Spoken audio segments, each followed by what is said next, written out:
Hello, it's Karen from Vintage Style Journal Creations. I'd like to just show you a couple of little pieces that I've been working on lately. I've been doing my Glassine bag journals, and this is just one that I've only just started. So I just thought I'd show you a step-by-step process as to how I get to where I get. Right, yeah, we'll start with the actual bags. I purchased quite a lot of these, and they're a Glassine bag, and they came in white, and I didn't like the white. So what I've done is I've tea stained them, and yeah, I think I like the way they came out. They've got different little patterns on them from the actual tea. But yeah, they don't look anything on their own, so I've decided to make some little journals out of them. I've made some of these before. This is just a different style to the one that I've been making in the past. And what I've done is I've actually put the two pages together. And in this particular one, I've used some beautiful vintage wallpaper that I purchased. Found it online, and I just love it. So I've hacked it to death, and I've taken some of the pattern off it and just made it suit what I need it for, obviously. But the beauty about this particular type of border is that it's already pre-pasted, and I've purchased quite a lot of these in different patterns, and I'll show you some of the patterns in a minute as I get on to the journal. But isn't that awesome? It's a really vintage looking frieze, I suppose, and I love the rose part particularly. But I'm going to be using those on a lot of my journals in the future, because it's just so handy to have the gorgeous pattern that comes with it, but also the fact that it's already pre-pasted. All I have to do is dip it in a bit of water and stick it on, and I found that really awesome. So what I've done is I've taken two of these bags, and I will show you a demonstration in a minute. I've placed them together with a little bit of a gap between both of them, so that I can place the signatures inside and not have them too close together. So that's what I've done here with this one. And I've just cut out a piece of that border that I just showed you with the gorgeous magnolias on it, and I've trimmed it with a really awesome little vintage looking satiny type of trim. And what I've also done here is I've placed a doily on the back as a pocket. You might not be able to see this because it's quite faint, but I also embossed the bags before I put the wallpaper down on top of it, and you can see on the spine there that I've sewn the signature in. I think this one's only got the one signature in it, with just a printed design of a gorgeous woman, and it's all coffee stained paper. No, actually it's not coffee stained, it's Parisian essence I used for this particular one. It's all just plain pages with a few patterns on, but it's all for writing. So I just really love this type of thing, and sometimes I iron my pages, sometimes I don't. In this case it appears as though I didn't iron them, but on the inside you've got the pockets for the bag, and so you can pop your ephemera and your pieces in there, where you make journal tags or all kinds of different ephemera. And I've only put the one signature in this, even though there's a little bit of a gap here. I might still go with another signature in this one. As you can see, it's not really finished. So yeah, I just thought I'd show you the start of one that I'm making. And the other thing I thought I would do is just use up some of the design, and these will actually go inside this particular journal, but use up some of the design by cutting pieces of the design out and just sticking them on a journal card. What I've done here is I've actually just used two journal cards, placed them together, put some washi tape down the back, and because I don't trust washi tape as far as its sticking effect goes, I tend to sew mine down in place. You might like to glue yours, but I've also tea stained these pages and just stuck them together. And this paper I've used on the inside, I got a whole roll of it from one of the op shops that I frequent very often. Frequent very often is probably a bit of an oxymoron, but yeah, I just love this. And I've only put 4 pages, double pages, so you've got what, 16 pages in there to write on, plus the back and the front. I'm probably decorated a little bit more before I put it inside this journal here. I made a variety of them. This one I did the same with a washi tape, but I've just covered it over with a bit of vintage lace, front and back. It was perfect for the size. So and the same for the inside. It's just exactly the same using that beautiful paper, a true vintage paper. I love it. You can't fake this type of thing, so it's really gorgeous. This is another piece of the design that I got from this particular piece of wallpaper, and that's the one with the magnolias on it as well. So just to be a little bit different washi tape.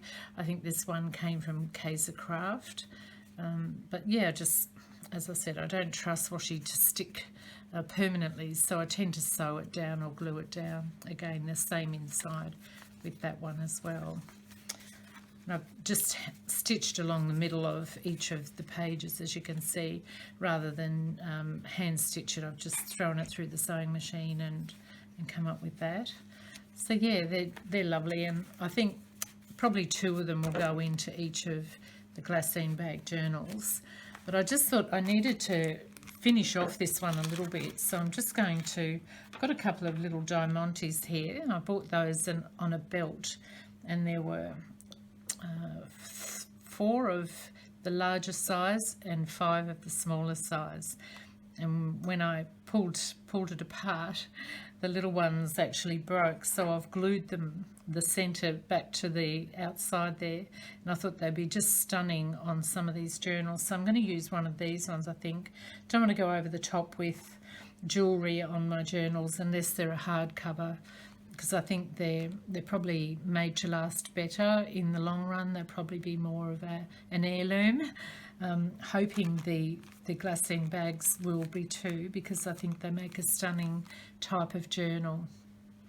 Not necessarily to write in. A lot of people do write in them. I only have one journal that I write in. It's my hand painted one that I made probably 20 years ago, and I've just kept that one particularly for writing in. And these ones, you can write in them, there's no problem at all, but they're also beautiful for display, particularly in a vintage looking setting, I suppose. You can set them up on a table.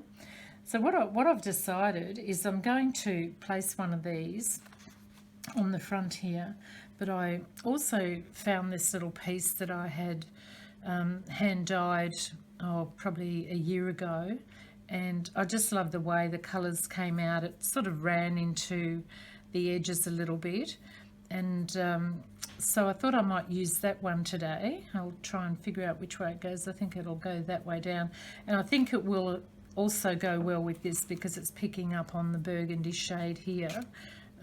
So yeah, I might use that one. And I didn't like the way that this actually came across like this when I cut it.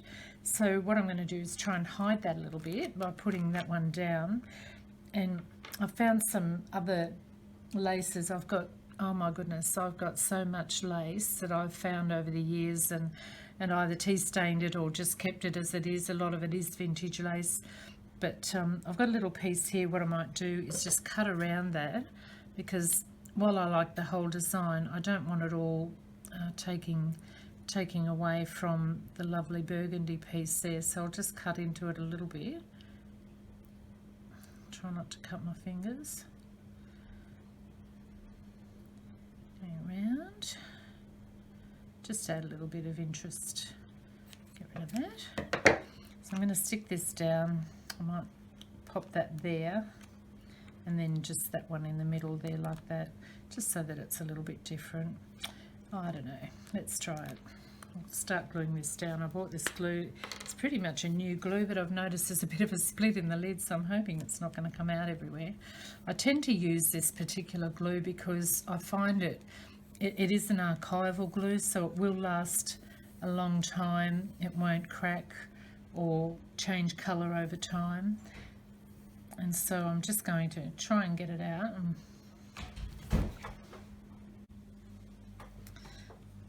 I'm just going to glue this down to the journal here.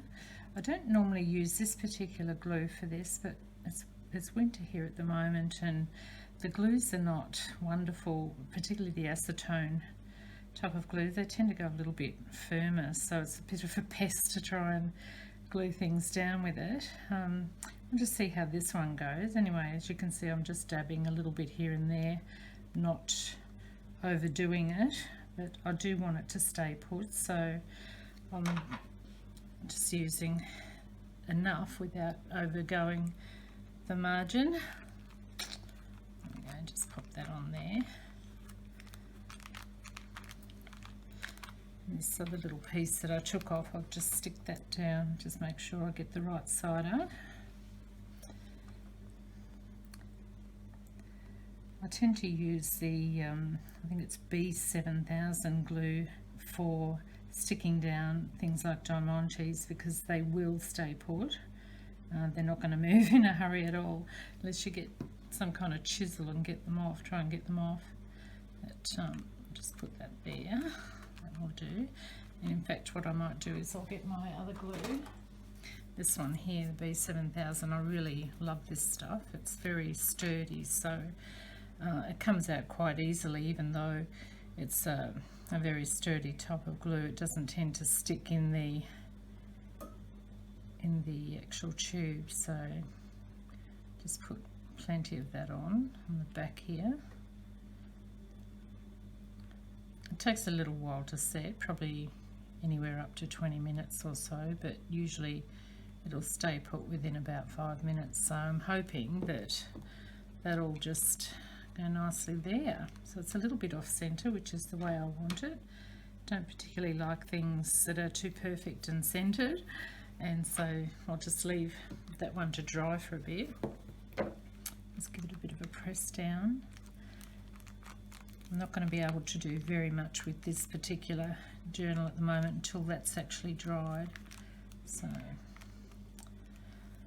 think that's okay. So what I'll do is I'll just move on to the other journal. I just want to quickly put another one together. I'll just see which bags I use. Those ones there. I tend to use the bag this side up rather than the back. I did use the back for this one because I wanted this piece up the top here. I wanted it to go. Yes, I wanted it that way just because it gave me the height to put this piece across the top, but I don't normally have it with the seam showing at the front. Yeah, so anyway, we'll just pop that down. Hopefully that'll dry in a minute. And what I've done is I've actually just popped a couple of bags together using a little bit of lace that I've glued down. And as you can see, the front part of the bag is showing at the front. This will be the front, this will be the back, because I'm going to fold it over in a moment.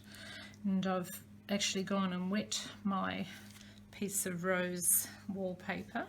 Just going to sit that down. Where are we?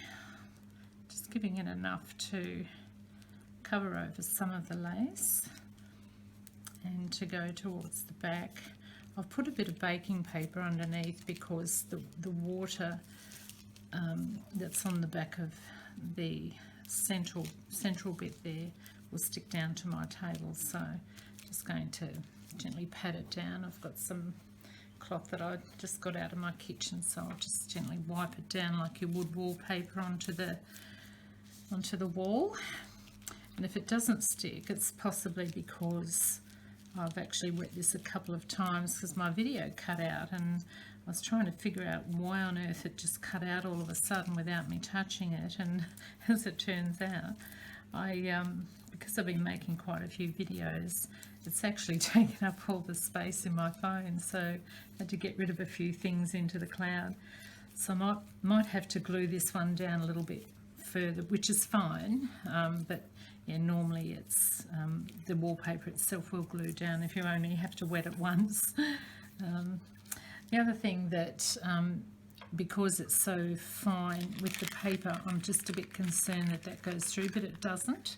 It's actually not too wet that it's going through the bag itself, because they're glassine, they're coated anyway, so they're not likely to soak up anything onto the inside, because you can actually put food and everything in these types of bags. Okay, so that's looking all right. And what I'm going to do with this one is, once it's dry, I'm just going to turn it over onto the other side. It's obviously not stuck down yet. I'll just turn it over and bend it in the middle, just so that while it's a little bit wet, it's actually going to be able to crease a little bit easier. So I'll just bend it down like that, so you have your front of the journal and your inside and your back. So I might just leave it there while it's gluing and sticking and drying, and I might just get my wax stamp ready, because I want to put one over this little section here. If I was a little bit wiser, I could have moved that over and it would have covered that, but then I wouldn't have an opportunity to put some wax on it. So I'll just get that all set up and I'll come back and put that on there. Hopefully by that time this will be dry. Got this set up now, and I've decided on the green gold for the wax stamp. I just love that colour. It's an unusual shade, and firstly I thought I'll put a nice pinkish sort of shade in there, but yeah, when I looked at it I think the green gold one will be okay for this. And I'm going to be using one of my wax stamps that I've made up. This one is a large one, and I haven't actually used this one yet, so it'll be interesting to see how it turns out. I think I'll like it regardless of how it turns out. But what I'm going to do is I'm actually going to put a little bit of some tea stain, if I can find it. Just some muslin down, I think, just to make it look a little bit more interesting up the top there. This is so forgiving, this stuff, because it's such a raggedy looking piece of material. I'll just trim off a bit, and I've got my wax cutting scissors. They're not going to cut anything. I couldn't even cut myself with those. Just moving back into eye view there. Just put a piece of that down.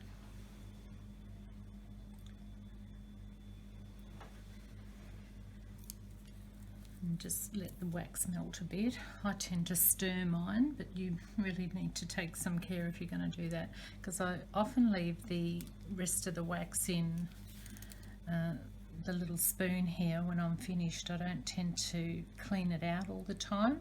If I'm going to use the same colour wax, even better, but if I'm not, it usually blends in with what I'm using today, although I don't think this green one will mix with anything that I'm going to be putting in the future, so I'll probably have to clean this one out today when I'm finished. Just give it a bit of a stir, make sure it's hot enough. Looks to be, so we'll give it a whirl and see if it turns out all right. I'll just carefully bring this over, pop it on here, and hopefully I'll have had enough in there. Just tip it out. Probably could have used a little bit more, but we'll just see what it comes out like. I think you can always go back and put something over top of it anyway, so we'll give it a try with this one. Just placing the stamp straight down. I think I probably could have used a little bit more wax, but we'll see. Leave it there to cool, and yeah, it'll probably take a minute to dry and cool, so just get these out of the way so I can move on with the rest of what I'm doing. Move that aside.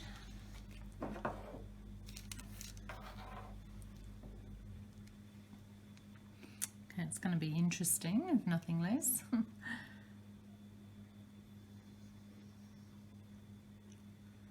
it still looks a little bit soft, so I'm probably a little bit reluctant to pull the stamp off yet. You can see it's one of those really interesting made stamps that I've used in a previous video. My husband so graciously went and bought me some of these today so I can stick them on the backs of the ones that I've just created in the last week. That's my favourite one, I think, that rose one. A little funky but different. Let's try and take this off.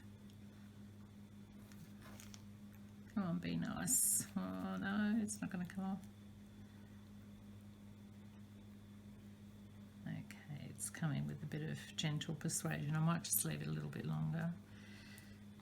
It's one of those things that it's a bit tricky. It takes some time for the wax to actually melt, and then it takes some time for it to cool down. So it's just a matter of getting used to the timing aspect, and hopefully it won't pull all the wax off with it. Oh my goodness, I love that. That's beautiful. Look, it didn't leave any of the wax in my newly baked wax seal stamp. That's great, I love that. Perfectly fits in with the colours of this. And it was one of those stamps that I made last week using a button. And I've shown the button in the other videos, so I won't show it here today. But I don't think that this is going to stay put unless I glue it, just around the edges particularly. So I might need some time for this one to actually dry before I can sew the insides into it. And what I do normally is that I've shown you a little while ago is I've got the insert that I put in all of mine. Each ones that I make have this particular style, and the paper itself is the vintage paper that I did put Parisian essence through the oven with, and I tend to use lovely women that I find, and created this in my program that I can create all kinds of backings for printables that I sell on my Etsy shop at Vintage Style Journals. And yeah, so that's what each of them will have. I am going to be making a really chunky monkey for somebody that's ordered one of these, and I'm probably going to put, I think, about 4 of these signatures, even though they've got signatures within the cover. I'm going to use the whole piece as a journal and cover it with another Glassine bag journal cover. So I'm yet to figure that one out, but it'll look fantastic, and I'll show you a picture of that when I'm done. But yeah, just wanted to bring this to you just to show you a little bit of how I do things. And yeah, I'm really quite thrilled with that rose wax seal. It looks gorgeous. Okay, and I'm glad I picked that colour too. It looks perfect. Let's just show you the middle of my signature here. I sew them in by, I usually measure them up. I line it up with the top of the inside of the bag here, and then I put holes in it. I measure it up with my rule and put holes. They're always a little bit different. I've got inch between there and 1.5 inches between here. I generally leave the strings a bit long, and I might add a little piece to the ends of these strings when I'm completely finished the journal. But yeah, I hope you've enjoyed that today. I've only gotten to a certain point with that, but I'll be bringing part 2 once this one dries, and I'll show you how I get that organised and sew it in. And yeah, some of the ephemera that I'll put in, I'll bring that along to the table as well, and upload that into the video. So thank you for watching. If you feel it's been a useful sort of video, give me a tick or subscribe, or visit me at my Facebook page at Vintage Style Journal Creations, or Etsy on Vintage Style Journals. Thank you again. Bye.